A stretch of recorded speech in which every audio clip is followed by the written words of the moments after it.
Hello and welcome to the Principal Liner Notes podcast. This is Sean Gaylord, and I am very proud and grateful to welcome back Elizabeth Dampf. Elizabeth, welcome. It's great to have you back on the podcast.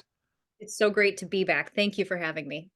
It is always a pleasure because as you shared right before I hit record, we just hit the ground running. We were already getting into some good stuff talking about your second book and some other ideas and thoughts. So here we are, on a Monday evening. And I'm just real grateful for the kind of the quick connection that we've had. So, and I know listeners and viewers of this podcast are definitely in for a treat. I hope so. So, the last time we spoke on the podcast, we talked about one of your pieces for ASCD. You are a regular blogger and contributor for their organization, and your latest, um, just like the last summer when we talked, really struck deeply within me as an educator, as a veteran administrator, and I reached out and we're having this conversation. It came out January of 2024, last month, and it's entitled "The Paradox of Administrator Burnout." And I guess my first question, because I'm always fascinated by your thought process, your insights, the depth and reflection that you bring to the conversation, is what compelled you to write this piece? Well, I had done a lot of research for a previous article on teacher burnout. And in my research on this article on teacher burnout, I came across this concept from Harvard Business Review that burnout, and it confirmed elsewhere actually in many sources, but that burnout is not an issue with an individual person. It's an organizational issue. And that actually was different from what I had assumed about burnout prior. So I think, like a lot of people, I had thought, oh, burnout is like a personal thing. It's something that's wrong with you. Mm. You need to do better mindfulness. You need to get some healthy habits. You need to take a mental health break and step back. But as more and more research comes out on the issue of burnout, we're realizing that it is an organizational issue. And this Harvard Business Review article points to and uses research from some leading experts who've identified 5 organizational sources of burnout, including things like little decision-making ability, few prospects for promotion, toxic environment, and more, unreasonable work expectations, and more.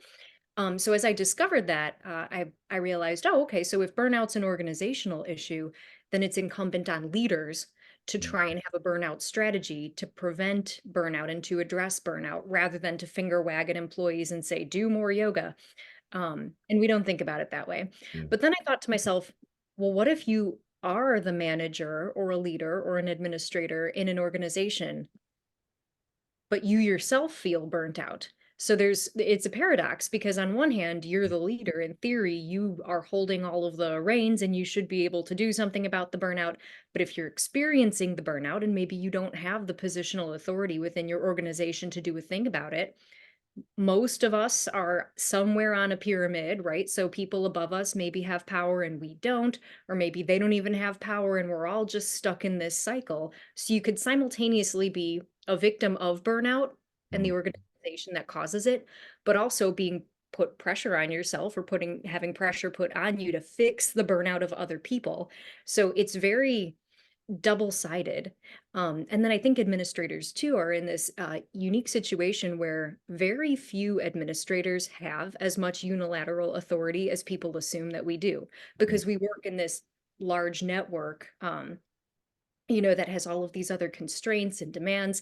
So it's not like I can just flip a switch and make all these decisions that would solve burnout for teachers. So it is paradoxical. And the more you think about it, the more of a quagmire it becomes. Quagmire is a good way of framing that, and there, and when I read this, I had the same assumption about burnout, like it's some sort of external force that is driving the individual, or or burnout is driven by choices that an individual makes, be it, okay, I'm not eating right, or I didn't do yoga, or I don't walk in a field someplace. And the fact that there is an organizational or systemic thing. So, you know, is there a trend that we're seeing across the lines? I know you touched on some of the things in the Harvard article, but just in talking with leaders, do you see that there is a trend that is causing this paradox of administrator burnout? Do you see things happening that kind of recur? Sure. The one that really resonated with me was unreasonable work expectations, as being one of the primary drivers of burnout. And it's tough because as a leader, but particularly a school leader, I think there is pressure, some of it self-inflicted, some of it societal, some of it organizational, Mhm. that we must be able to do everything and we must be good at all things. I mean, if you think about, for instance, a principal, an assistant principal has to be an instructional leader, great at responding to behavior, a budgetary manager, a building manager, also an innovator, so many things. And you might think to yourself, well, in prior years, it was okay to be a dilettante and just kind of good at all of those, but not anymore. You really do have to have a deep, serious knowledge of so many things right now. And made me wonder, is that reasonable over the long term?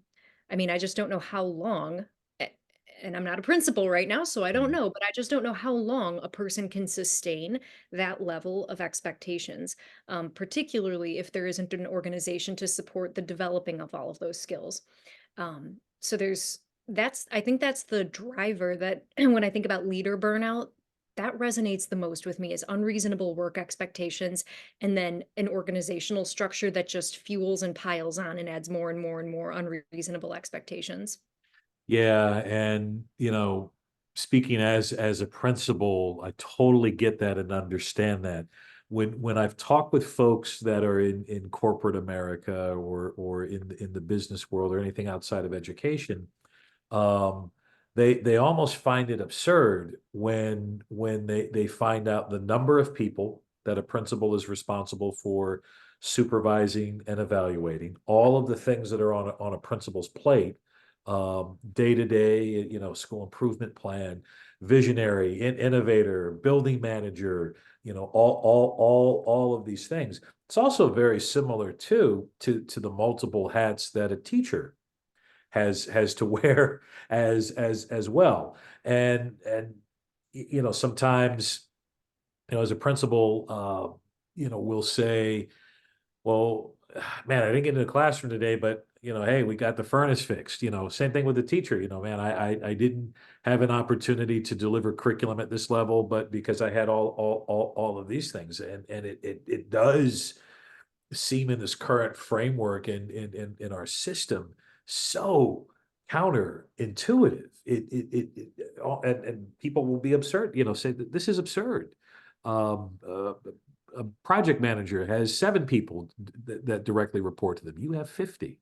How much is your budget? And it I, it's frustrating, I guess. Well, and on top of that, I would actually say it's the pressure on the system as a whole. I mean, realistically, if you look at what schools are expected to do and the role that schools in general are expected to play, it we really are. I mean, pillars of society, cornerstones of the neighborhood. I mean, pick whichever simile you want, but there's so many bases that schools have to cover. There's a social safety network aspect. There's definitely a mental health and a behavioral aspect. There's obviously student learning, and then there's being engaged in the community itself, right? So there are so many things that schools are expected to be and do. And really, I think for a lot of communities, the schools are meant to be everything to everyone, right? And I don't say that that's a bad thing, but what I do say is that with the current resources that schools have, including human capital, it might be an unrealistic thing. Yeah. And that, and when we listen to teachers talking about, and I'm supposed to keep snacks in my classroom for kids who are hungry, and be a mental health expert, and be able to like work with whatever kids are coming in with, be a trauma expert, be an equity expert, also do serious differentiated instruction, which I may or may not have gotten a good basis on in my teacher prep program. It's a lot, right? And then they look at what is being asked of them relative to the preparation that they had before, relative to the professional learning they get during, relative to the just ongoing sympathy and support that they might expect given how much is asked of them.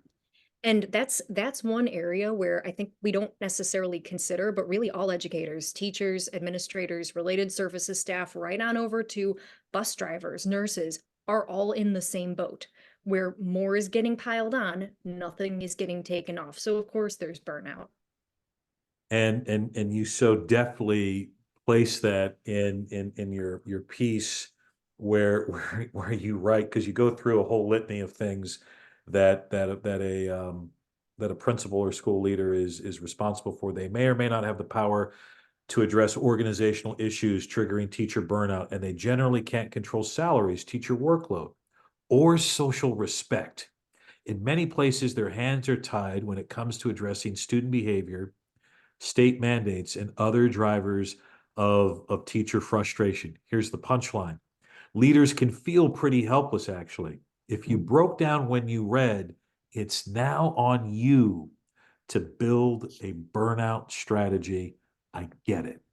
That I my highlights were very deep in the article that because I printed it off. It's now on you to build a burnout strategy. Let's unpack that. Well, teacher burnout, I think, is the thing that has gotten the most attention in the media and also in the education industry. So, if we then look at responses to teacher burnout, I think we have found a pretty tall stack of things that don't work. So, one of the things that's angered me the most about the last few years in our response to teacher attrition has been that we respond to burnout in such trivial, demeaning ways, right? Think about like breakfast buffets and little trinkets and, Yeah. oh yeah, you're gonna have some demeaning little morale booster icebreaker kind of a party. So I think we've learned through experience that we need to do better and we need to have a bit of a strategy for teacher burnout. Unfortunately, I just don't know that there's been either the time or the resources or, frankly, the ability of a lot of administrators to come up with something better. So if burnout's an organizational issue and you're trying to figure out what is causing the burnout, so everything from, poor promotional aspects to a toxic workplace to unreasonable work expectations, administrators can't just wave a wand and say, you no longer need to attend to student trauma or mental health. And, you for sure, I'm just going to eliminate half of the work that you need to do, because some of it can't be eliminated. Some can. And I think that the schools that are responding to teacher burnout well are looking at what can we take off teachers' plates. But that's a team decision, and it takes everyone in the school or the district to agree we're going to remove some of the useless paperwork. We're going to stop asking teachers to prove that they're doing their jobs and spend more time proving that they're doing their job than actually doing it. Mhm. It takes a lot of consensus of a leadership team in order to have that strategy in the first place. But if you're a vice principal somewhere and you don't have unilateral authority to enact every change that you think might be good, you're still feeling the pain of teacher burnout. Yeah. I mean, that's what's frustrating, is that you can sit there and have all the good ideas you want, but a lot of districts either don't have the social impetus to make some needed changes, or they don't have enough consensus among the leadership team. And I think fear is part of that too. Right? So when we're talking about doing something that is going to upend some part of the organizational framework. I mean, we're talking hundreds of years of this is how we've always done it. Um, there's fear, Oh, that and whether it's the leader, whether it's who the leader reports to, how the organization is framed, and I think about, innovative companies and innovative organizations that move and ebb and flow a whole lot differently to get an innovative result. schools don't necessarily do that because it's so entrenched. And you have folks that are satisfied, I think, with the status quo, but the satisfaction's happening at such a high cost to teachers and administrators' humanity. I agree. Well, and I'll push back just a little bit, Sean, on one thing you said. I agree that there is a certain amount of we've always done it this way, so that's the only way to do it in education. But honestly, one of my favorite soapboxes to get on is that change leadership has been the only form of leadership for Yeah. 2 decades, really since NCLB. And I think that when we have this model of being a school or a district leader, where if you're not constantly innovating and aggressively pushing for change, then you're a bad leader somehow. There's this, and I'll talk about a paradox. There's another paradox, right? So change leadership is the only leadership, and schools are stuck structurally in doing things the same way that we always have. For instance, by having a top-down leadership model. For Mhm. instance, by the way that we make decisions as like a delicate balancing act between different stakeholder groups. It's not the only way of doing things, but it's the way that we pick. And then we're surprised at when a principal rolls in with an improvement plan and staff resists because they know that statistically the principal will probably be gone in under 5 years. So and that's yet another model that's always been that way. And yet we get surprised. We're like, I didn't realize there was going to be resistance to this change plan that I came in with no experience in the school. Um, Yeah, Elizabeth, this hits on a because you hit on this actually in our last meetup on the swivel adaptability and education panel that we did a couple of weeks ago, and I remember you saying the same thing. Like there's this kind of paradox with change leadership that and that yeah. for someone like me going back early in my principalship, that was like the thing, and we studied John Cotter and Michael Fullen and Anthony Muhammad, and we took those pieces of, all right, this is, we guilt people into change, or we shock people into change. Yeah, you're going to have your early adopters, so this is how you build capacity there. Yeah, you're going to have your and then your laggards, and there's this kind of, and there literally dozens of books out there on that. It's the same thing, it's the same approach.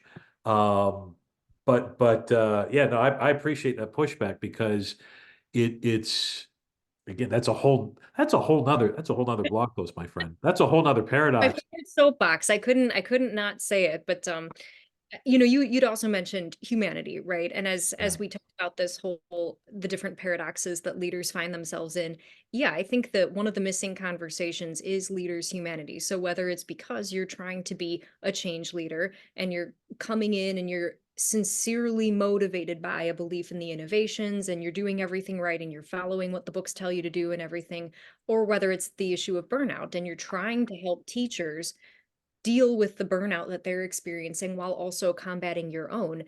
We keep ignoring the fact that leaders are humans.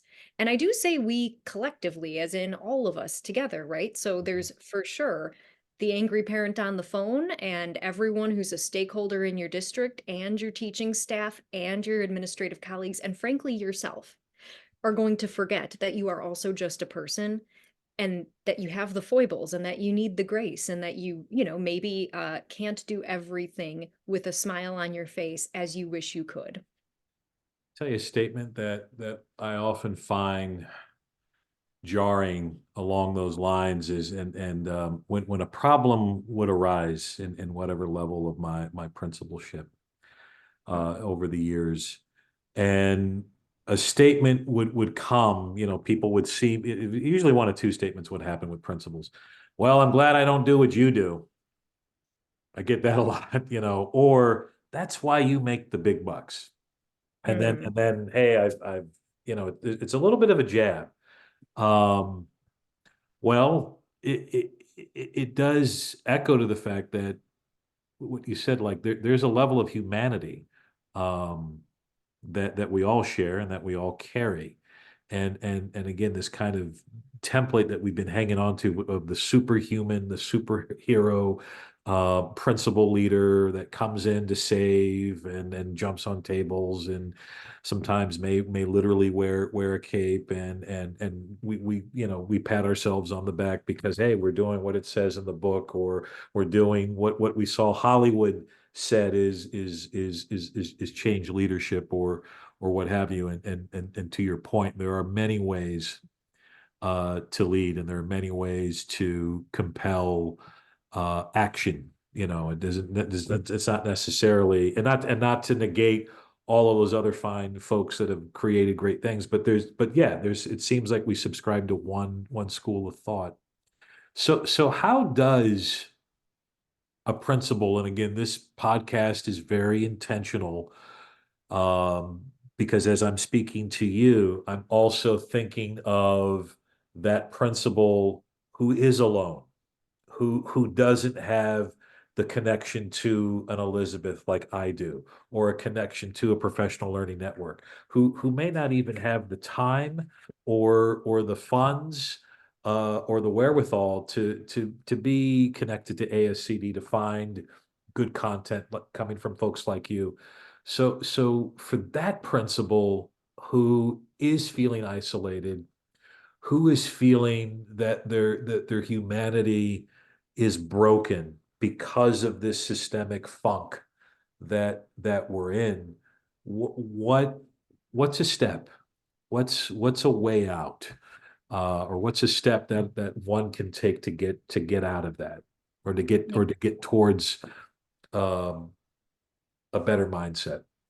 Yeah, way out sounds too existential for a Monday night. I would Yeah. say there's there's a start doing and stop doing. So I would say that the Yeah. stop doing for me is do not humor or engage in toxic positivity. I had talked a little bit earlier about how irritated I am by these trite surface level responses to burnout and how demeaning that attitude of here's a keychain or a t-shirt or we're going to have a lunch party or something is to Mhm. teachers, to suggest that serious problems that they have with the system can be solved with something like a fruit plate. I think toxic positivity is that, and also it is the, positive vibes only, just smile you through Mhm. it, and like pushing for like rah, surface level team spirit, and encouraging people rather than to talk about their problems to bury them and instead focus on something positive. So Yeah. I think at every turn, to combat toxic positivity, to redirect it, if you see people who are pushing for that, just keep a smile on your face and it'll be fine, or using trite, glittering generalities when responding to something that's serious. Redirect it. Invite people who are expressing concerns to actually express the concerns. Yes, obviously uphold professional standards, but still allow them to be honest about what they're going through and respect the fact that that's what they're going through. And then resist the urge to just use platitudes to cover something that's really important. So redirecting toxic positivity. And I think the other thing, and this is probably one of those, if you are an experienced leader or if you are a very reflective practitioner, you can trust yourself to be honest about what you're thinking and what you're feeling. And obviously, there are nuances, right? So sometimes you're thinking things at work that you shouldn't say. That is a fact. On the other hand, if, for instance, you yourself are feeling exhausted, or you yourself aren't sure what to do, or you yourself are maybe feeling a little bit negative, even if that means, well, I'm pretty tapped out today, you guys, or I don't know how this is going to turn out. I'm feeling really drained. I'm feeling really frustrated by what happened or how that particular issue was handled, or it does make me angry when I see X, Y, and Z. To be able to say it in a professional manner, I think is a gift that you can give yourself and your staff. So when I'm able to, instead of saying the correct answer or the party line, just say like, Here's what we're trying, and I don't know how it's going to work out. And I mean, I'm going to do my best. And of course, I'm going to be professional. And of course, if this is the direction that we're Mm. going, I will support it. But I will tell you, I have some reservations, and here's what they are. Or if you're feeling something as a person, to act like a person instead of putting a smile on your face and just blasting through it like you're not a person, Yeah. which is a great recipe for lashing out or burning out. Yeah, I think as you write in your piece, modeling empathetic responses, and with empathy comes a level of self-awareness, and you got to work that muscle, a lot. And but then also being in tune, really tuning our ears to the language, to the vibe, to the room, and just being real in a professional way. It also reminds me too of my friend Lauren Kaufman, who had shared with me in a conversation. It may have been one of the either on the swivel panel or a conversation. I'm not sure because we talked quite a bit. She mentioned the Four Agreements book and how one of the things that she really tries to live by is being impeccable with language. And again, that whole notion of being mindful of not only what you say, but how it's going to be received by others and being real with that. Um, there are many things here, in your piece that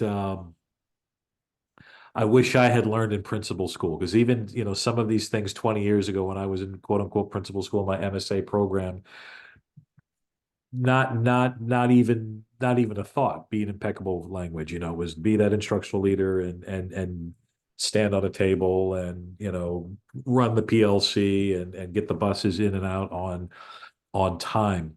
So in terms of thinking about education or educational leadership programs, what would be a dream for a prerequisite for graduation or earning the certificate along these lines?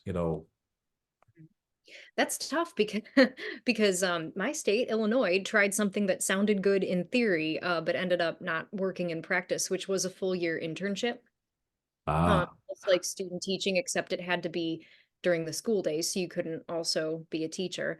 And I got in right under the wire before they tried that one and then rescinded it.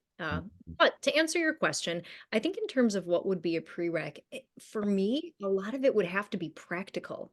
Do you know? And I know it's hard because the most practical classes I took in my prep program were law and finance, but those are the two things that are the most likely to change. And so Mhm. what you learn in 2014 might be obsolete in 2015, as in fact Sure. happened. Um, so that's hard, but I think practically taking a look at something like, all right, so teachers are asking for something to be taken off their plate, and your turnover rates are at 20%. So you really do have to meet that need. How do you assess what to take off their plate? Or Mhm. you have to make an improvement plan, but you also don't want to break anyone's back. How do you do that? Or you're standing in front of an angry mob because you're rolling out something that people don't like, but you have to do it. How do you manage your emotions and also the emotions of the people in the room? Like some of these real situations that people are going to encounter, right? Like who hasn't had to make a change plan? Whether you want to or not, whether you're a natural innovator or not, you have to. And Mhm. everyone ends up in front of the angry mob. It's a normal meeting 1 minute, and then all of a sudden there's torches and pitchforks, and you don't know how it happened, and you have to respond, right? So Mhm. I think some of these just like practical human aspects of leadership, right? Like managing emotions. That's kind of off the cuff what I would do. Yeah. But I do appreciate the notion of the humanization of the leader because there's just I mean, there's a lot of, like I said, I mentioned earlier, there's a lot of movies and Hollywood hype. I don't know of many film representations of principles that have gotten it right. There's a lot of comedic things out there. But this notion of our humanity and being and having the grace to express that humanity in an honest and organic and sincere way, um, I think is very important. I tell you, Fred Rogers and Mr. Rogers' Neighborhood was a big is still a big influence on me and shaping my leadership in terms of that empathetic and visible listening and being impeccable with language and being honest and acknowledging that in the room. Um, I know you've written and we've talked about imposter syndrome, which is a topic that is close to my heart, and I know very close to the hearts of many of many leaders, but we talked a little bit about a correlation before we pressed record, and I do want us to touch upon that in terms of this paradox of administrator burnout and this connection to this manifestation of imposter syndrome, which I know you're currently writing your second book about, but I would love to hear your words on that and your thoughts on that. I think the two really they feed on each other. So Mhm. as an administrator, I think when you have that moment where you admit to yourself, you know what, I'm getting very burnt out. I mean, this burnout thing that teachers are experiencing, yeah, it might be me too. And then it's easy, probably because of our own unrealistic expectations. And I think a lot of the cultural depictions of what perfect leaders are supposed to be, we then assume it's my fault. I'm burnt out because I am not good enough to be a leader. I am not, I'm not saintly enough. I'm not self-sacrificing. I don't love my team enough. I'm somehow flawed emotionally, and that's the thing that's making me a bad leader. And the interesting paradox there is that ultimately, if you're having those thoughts, it is a sign that you are, in fact, a reflective practitioner. And also, you then think the burnout is my fault, and maybe I should get up early and do more yoga or something. A thought which I truly have all the time, even though I make fun of it constantly. So if any listeners are experiencing that, like, I just need better self-care, I don't know if it's the answer, but you're not alone in wondering it. Um, Mm. and so I think that the burnout and the imposter syndrome unfortunately feed each other. And you figure that if you were somehow more motivated or organized your time better, that you wouldn't be going through this. But then those also fuel the burnout in that deficiency mindset that you have of yourself then makes you feel like you're every single day you're coming in a little bit behind and a little bit further behind. So they have kind of a damaging interaction with each other that where both one makes the other worse, I'm afraid. Yeah, agreed. I know I think it was one of your pieces last that came out last year, maybe the year before, you had shared with me anecdotally the response that you had gotten from previous posts being very visceral, and your inbox was filled. And what's been the response to this recent piece? I have had a few people reach out and say it's wonderful to have someone just say it. And I think that as we look at administrators generally, whether they're dealing with burnout themselves or whether they, are just struggling with where they are in their career, a feeling that you can't just be honest and just say what's going on is one of the main issues that we're dealing with, right? So people typically, when they write in, no matter what the article, it's thank you for saying what everyone is thinking, but too afraid to say. So I think the cut through the BS is something that all of us want to do more. Um, and if I am proud of anything, I guess it's that I don't have a hard time just saying it.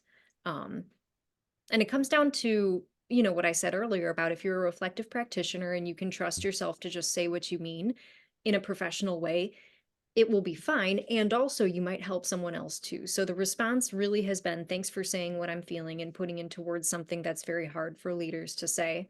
Um, yeah.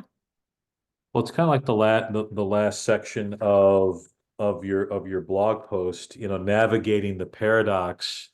To me, and I wrote the word reflection, and because I think that's something that we as leaders, we as educate, whatever level, like we don't spend enough time carving out real reflective time in the scope and sequence of our day. Google has that whole 80-20 or 90-10, whatever that thing is, the genius hour. We hear about other industries where folks are given active time to just simply reflect and be. But the nature of the gig, and again, getting back to the organizational framework, is it's nonstop. If I don't get all of these walkthroughs done by Thursday, my it's I'm in trouble. Or teacher, if I don't get to if I'm a history teacher, if I don't get to the Civil War by November, then they're not going to be able to pass this test or what have you. So I think the time to reflect. And again, I'm just kind of, I'm wrestling with this in real time with you because it is such an important and timely topic. But I do think it's important, whatever it may be, that if it's 5 minutes, 10 minutes, 15 minutes for that self-reflection, and then to, as I think as a principal, to engage others in your schoolhouse. Man, I've been wrestling with this thing.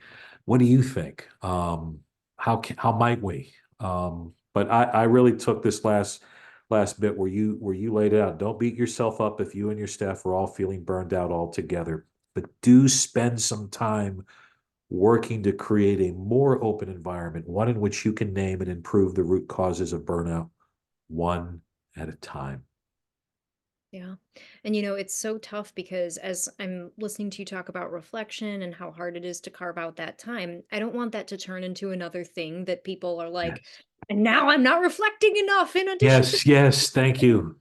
but then I can think about even like professional learning opportunities where I've been an attendee along with other leaders, and the entire room is thinking the same thing.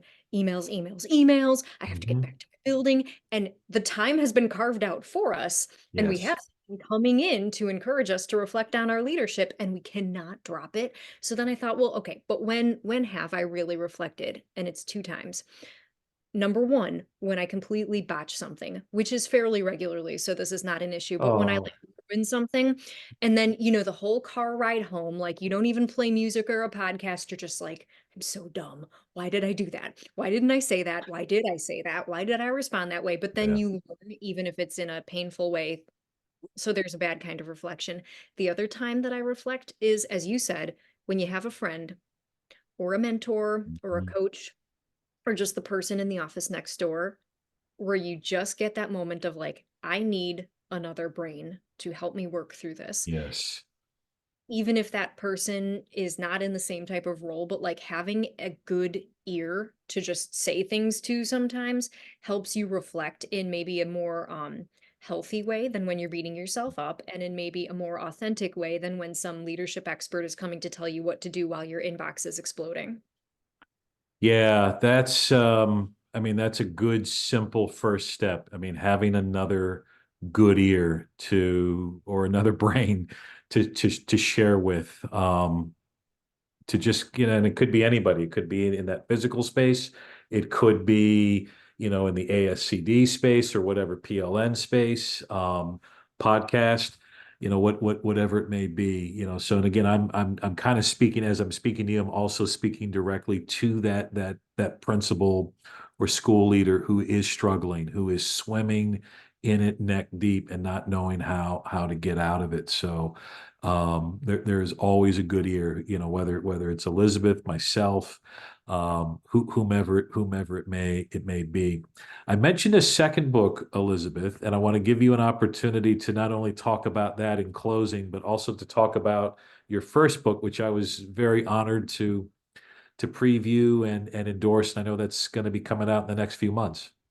Yeah, I'm super excited. So the first book is a little bit more, I guess, structural and systemic and informational. It is about how to deal with turnover and to make your internal school systems resilient to turnover on the assumption that turnover will happen. Hmm. So that is called Dealing with Turnover, and it'll be out in May. Right. And then the second book, which is maybe more germane to what we've been talking about tonight, is going to be called Climb the Ladder, how to regain your confidence during doubt-inducing situations. The subtitle I probably botched, but you know how subtitles go. So the second book, Climb the Ladder, is sort of about avoiding the trap of imposter syndrome and climbing the ladder. In other words, getting your way out of scenarios that shake your confidence. So I'm pretty stoked about that because I will tell you, it's organized around 8 different scenarios that leaders face that give us imposter syndrome. So the mob mollifier is one of them, what we talked about tonight, and Hmm. just different things that you can do when specific situations arise to help overcome your doubts. So I was just telling Sean earlier, I the thoughts are coming faster than I can reasonably write them, because it's so relevant and I see it every day, and every day I get new ideas for it. So that should be out, if not later this year, very early in 25. I can't wait. I really can't. I'm so excited about your first book that'll be coming out, and I look forward to adding that to my bookshelf, and the second book as well. And even with the growing research on imposter syndrome and all of the ramifications and this kind of ever shifting um, paradigm that we're in right now, maybe there's a volume two of that imposter syndrome, book waiting to happen after that. I'm just saying, you know. Well, unfortunately, something tells me that it's not an easy fix. So Yeah. yeah, I kind of suspect that this is something that stays with you. So fresh inspiration will probably come. Speaking of which, and for those that are not viewing the podcast, and that's okay, we all learn and experience the episode different ways. I always love talking to Elizabeth because she has the best backdrops, and I just, being a book nerd and a bibliophile myself, I always appreciate the books that are behind Elizabeth in her library, her home library space. I'm always wanting to, what's on that shelf, and what's that, did you. So I You don't want this one because this is my husband's bookshelf. I needed the outlets. And so I had to, so now we've got, let's see, the Decameron, some Kurt Vonnegut, Chuck Palahniuk. Mine is all Norton anthologies. We've got like a mishmash of postmodern stuff over here. Hey, sounds like my kind of stuff, being a postmodernist and having taught a course or two on that. And I know you being an English teacher as well, we all, I have a few well thumbed through copies of the Norton anthology, but I always have to bring that up because I remember there was the Elizabeth side of the library, and then there was the husband side of the library, both together, right? Because it's the same space, correct? Yeah. It is the same space, but we're one of those couples that has so many books. So we have the his and the hers bookshelf. So he's a history guy. So yes, there is the biography of Paul right next to some Italo Calvino. It's just all everything together. But yeah, as the English person, mine is very feminist theory, film theory, 18th century literature, 19th century literature. I'm a little more organized that way. Gotcha. Very, very an eclectic taste. So I love books, and I always love your take on it.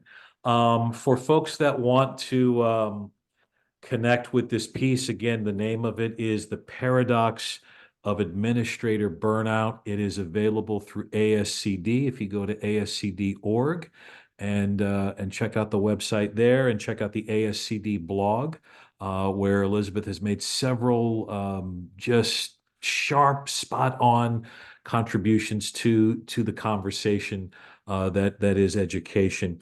If folks want to follow you, Elizabeth, what's the best way? Probably on Twitter. I'm also on LinkedIn. Both of those are just under my name, Elizabeth Dampf. So you'll find me, and I'm eager to connect. Wonderful. And I'll be sure to put those links in the show notes for those that are interested. Again, I highly recommend that you read Elizabeth's work, specifically the latest piece, The Paradox of Administrator Burnout. It is again, just like this conversation, it resonates. You're given many ideas and thoughts to marinate on. Elizabeth does that very deft way of pushback to get you to stretch your thinking just a little bit, and to challenge whatever status quo that you're hanging on to. And she does it in a very affirming, healing, provocative way. Elizabeth, again, you are welcome on this podcast anytime. When the book comes out, when book number one comes out, we'll have you back on. And then book number two, I have already asked to preview, and I can't wait. And when that comes out, either later this year, 2025, you'll be back. And I'm sure in between, as we continue our conversation, our collaborative conversation, you'll be back on in some way, shape, or form. Well, I hope so, Sean. Thank you. Pleasure's all mine. Wonderful. Folks, this is the Principal Liner Notes podcast. As I always sign off, don't forget to share with the world your dreams, your ideas, your hopes, your visions, and most importantly, your humanity. Your humanity is so valued and so needed. You help make the world a better place, and the world needs you. So Thank you, Elizabeth Dampf, again. We're signing off for now. What a great way to end our Monday evening. Take care.